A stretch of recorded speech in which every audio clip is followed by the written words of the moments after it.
Shai Ba'Shem Chodash. Taban to the apostles, bishops, and elders of Great Millstone, and Shalom to the elect. That's what these lessons are for.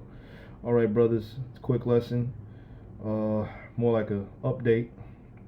This is TRT World.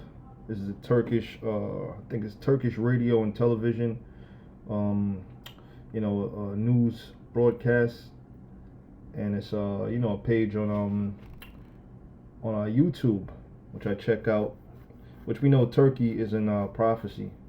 Meshach and Tubal, that's the land of Turkey.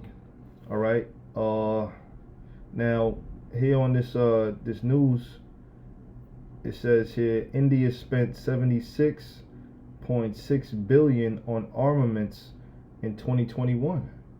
All right. Now that's going right along with the prophecy in the scripture in the book of Joel, when it tells you, beat your plowshares into swords and your pruning hooks into spears. All right. That's a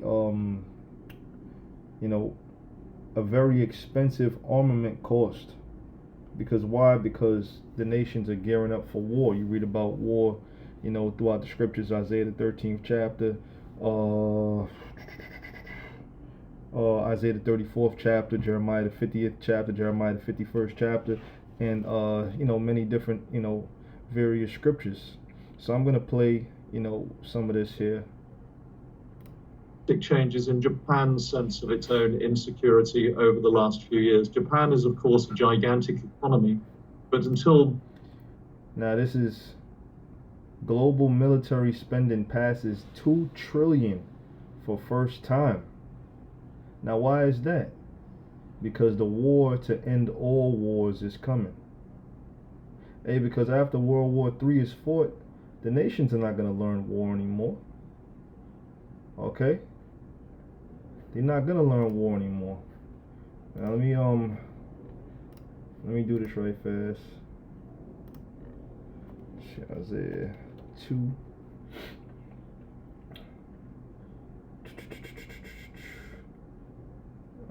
This is Isaiah the 2nd chapter. Give me one moment. Let me find it right quick.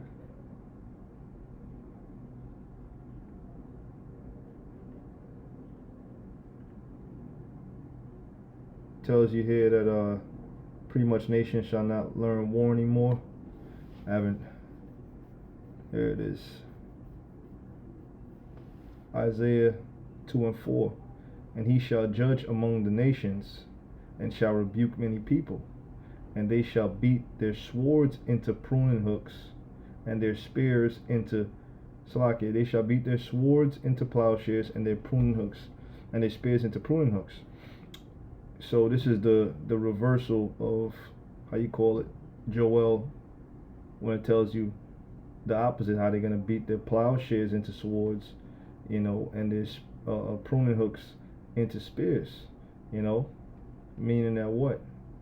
At this particular time in history, all right, these nations are gearing up for war. So the money that they would normally put into their agricultural endeavors, they're putting it into their military. That's why, for the first time, in history, war has, global military spending passes 2 trillion for the first time. Why is that? Because the war to end all wars is coming. All right. It says here now, nation shall not lift up sword against nation, neither shall they learn war anymore. Because why? Because after World War III is fought, which World War III is going to end in nuclear destruction, now peace will be on earth, man. All right? You see what I'm saying? Because simultaneously as these nuclear missiles are being shot from nation to nation, the Lord is going to make his return. All right? You see what I'm saying? So after that happens, there's not going to be any more wars. Actually, there's a famous quote that World War IV will be fought with sticks and stones. Yeah, because after this nuclear destruction, man, people are going to go back to the ways of antiquity, all this technology that you got now, the earth is going to go back to the ancient world. All right? I mean, there will still be technology, because even in the ancient world they had certain technology, but it's not going to be like the way you have it now. All right? In other words, you ain't going to be walking around in the kingdom of heaven with an iPhone, you know what I'm saying, and AirPods when we have you goddamn heathens in slavery. All right? You see what I'm saying? That's going to be a thing of the past. Recently, it had committed to keep its defense expenditures below 1% of GDP, whereas they're now increasing it rapidly because of what they see as a China threat. So, Ezra Cypri says the global stockpile of nuclear weapons is expected to rise in the coming years. Is the world headed for a new nuclear arms race, and how dangerous it could get? That seems to be the case. Certainly the beginning of a nuclear arms race. We're not there yet. It is. Listen, man. This is turning into more commentary. No, we are. We are in a nuclear arms race. Okay? So now the question is not who could obtain the nuclear missile, because the Lord has already allowed these other nations to obtain it. That's why he said, let the weak say I am strong. And that's what it tells you in Joel. Let the weak say I am strong, man. So these smaller nations have that equalizer, the great equalizer, which is the nuclear missile. All right? So we definitely in the time of war. And we've been telling you people that for many years. Ironic that as we speak, the first ever conference on the abolishment of nuclear weapons based on the treaty that was signed by a number of UN member states recently. That's what they would like to do. They would like to, you know, not have nuclear missiles, but it's an impossibility. It's not possible, man. Has taken place in Vienna, but it has almost no significance because the countries that have signed that treaty are all non-nuclear weapon states anyway, and countries that already have nuclear weapons have not. See that? See that? That's that glittering spear. All right. That's out of the serpent's root shall come forth a cockatrice, and his fruit shall be a fiery flying serpent. That's talking about the nukes being shot out of those silos, man. To abolishing them, and I think as recently as 5-10 years ago, that was a viable option. We should remember President Obama promised to slash U.S. nuclear weapons. Yeah. That went nowhere, and instead we are heading towards a revival of nuclear weapons. And we should remember that Russia is now doing a bit of saber rattling. Look at that. You see that? That's prophecy right there. Talking about a potential nuclear response should NATO get involved in any sort of significant way in Ukraine. So it's a very perilous moment, especially considering that we have these quite significant stockpiles still. So Owen, what's your take on that? Are we headed for a new nuclear arms race? Listen, man, she's saying that with a smile on her face. This is not it's not a thing of if, it's a thing of when, all right? If is not the question, when is the question? Because all we know is that America is definitely going to be destroyed, and we definitely living in a season of that. That's why these talks, are being, had. Scriptures tell you, what manner of persons ought you to be in all holy conversation and godliness. They don't even know that right now they're speaking prophecy, man. Like I said, this woman got a smile, a little smirk on her face. All right? You see what I'm saying?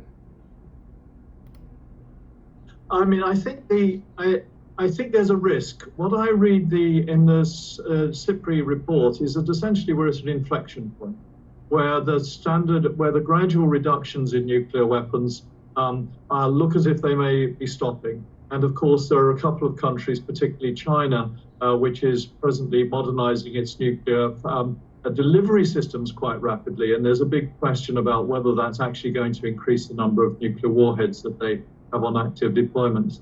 Well, I'd be slightly cautious here is that I think probably it's not a nuclear arms race quite in the sense of the Cold War, where there's a genuine arms race in terms of numbers. There is the risk to do with India, Pakistan, and China in particular, and of course North Korea. But I think what we're talking about here is a revival of attention being paid to the risks of nuclear war. And in that context, so it's in this context that the saber rattling, as it were, by Russia, which is a bit more than saber rattling, it's basically trying to leverage everything in order to intimidate. Nuclear arsenals expected to grow over next decade. Listen, man, a decade is 10 years. It don't look like we got no 10 years here, man. All right, things are moving so fast. All right, this thing could happen, you know. Shit, man, we halfway through 2022. All right, first of all, that MOTB could come in at any time. That's on the rise. You know, the economy is falling. There's uproars all around the world. So no, I don't believe we have no next decade here. You know, this place is out of here. Now that's it for that, man. I'm gonna let me go back, and there was another video I wanted to play. I was checking out. Let me see. Check this out. Tens of thousands of desperate Sri Lankans have protested in Colombo since March, demanding President Gotabaya Rajapaksa step down as the country faces its worst economic crisis in decades. We came to throw out President Rajapaksa and his acolytes. So they said they came to throw their president, you know, and his acolytes. So that, you know, brings you right to the scriptures, man. And this is 2nd Ezra 15 and 16. It reads, "For there shall be sedition among men." Now sedition is an uprising, you know, to the government. That's not just gonna happen here in America, but it's happening over there in Sri Lanka right now, which I did the video stating that that's a prelude to what's gonna come over here. They're dealing with, you know, food shortages and military police, you know, being putting curfews on people, so on and so forth, man. They're dealing with austerity measures and whatnot. All that's coming right here to America. "For there shall be sedition among men, and invading one another. They shall not regard their kings nor princes, and the course of their actions shall stand in their power." And it's becoming lawless out there, man. And it's gonna become even more lawless out here. All right, you see what I'm saying? It says, "and invading one another." Yeah, because why, man? Because, you know, when a society deals with a dip in the economy, you know, when the economy is in shambles, crime rises, man. You know, people want to feed themselves and their families, so they're gonna go out and obtain it by whatever means. All right, so crime will definitely rise. All right, and it's happening right now in Sri Lanka. So let's check this out. On Saturday, Rajapaksa fled his official residence in the capital. Officials report he was taken to a safe place as angry crowds gathered around his home. The government has blamed the COVID-19 pandemic for the problems, but critics say Sri Lanka's economy has declined steeply under Rajapaksa's watch, and that poor choices sent the nation's budget and foreign reserves dwindling to dangerous lows. In May, the island nation failed to make a payment on its foreign debt for the first time in history. It suffered months of food and fuel shortages, extended blackouts, skyrocketing inflation, and... Hey, well, I'm gonna break the news to you people of Sri Lanka. It's not gonna get no better for you, okay? You see what I'm saying? It's not gonna get no better. As a matter of fact, it's only gonna get worse. All right? And ultimately, y'all going into slavery too. Okay? You see what I'm saying? Now this is another video. It says, "Terrible. Sri Lankan army firing live ammunition at protesters."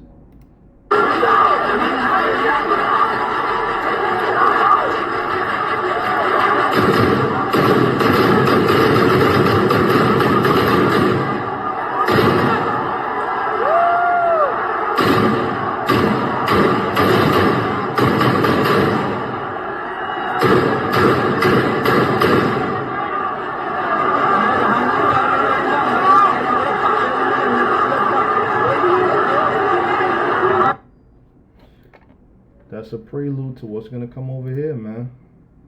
All right. Let me I want to go Matthew's 24th chapter, and let me go right to the point.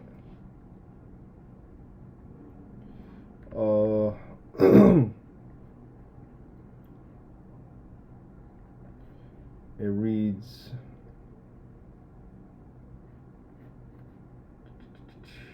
just had it.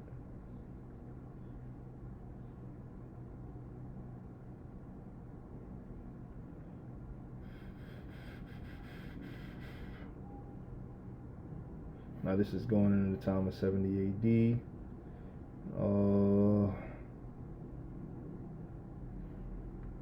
There we go. Let's start. Let's go with 26. It's like it 24 and 6. Matthew 24 and 6. It reads, "And ye shall hear of wars and rumors of wars. See that ye be not troubled, for these things must come to pass, but the end is not yet." That's right, and we are hearing about wars. That's why on TRT news, that's what they were talking about. That's what the crosstalk was all about. It was about nuclear missiles, man. And that's the time that we come into. It reads, "For nation shall rise up against nation, and kingdom against kingdom. There shall be famines and pestilence and earthquakes in diverse places." So all this is happening in the world right now. All right? There's nation rising up against nation. All right? There's famines going on around the world. You know, I read an article over there in Sri Lanka. The people are saying they're eating, you know, less and less nutritious meals. All they have is rice and gravy. You see what I'm saying? So now they're rationing. So definitely food shortages are here, and it's gonna come to right here to America, man. This land of convenience, you know, all the convenience is gonna get cut out, man. You know, and the food is not gonna be there anymore. It says, and pestilence. Now, pestilence is, you know, diseases and viruses and whatnot, which, you know, for the past, you know, couple of years, the earth has been going through one, right? It reads, in earthquakes in diverse places.